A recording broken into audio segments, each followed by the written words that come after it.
রমজানকে যেন আল্লাহ তাআলা এভাবে সাজাইছেন। আল্লাহ নিজের হাতে রমজান সাজাইছেন।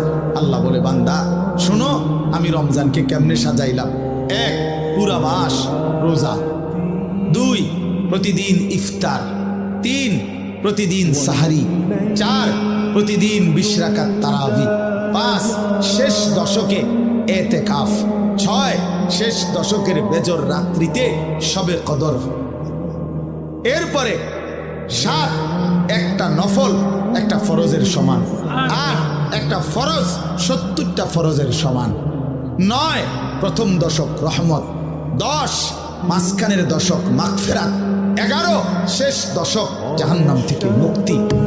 আল্লাহ বলেন, জান্নাতের দরজা খুলে দিলাম, জাহান্নামের দরজা বন্ধ করে দিলাম, সমস্ত শয়তানগুলোকে শেকলে বন্দী করে দিলাম, চারিদিক দিয়া গোলাইয়া সব গুছাইয়া বান্দা রাস্তা কেবল একটাই খোলা, দরজা কেবল একটাই খোলা।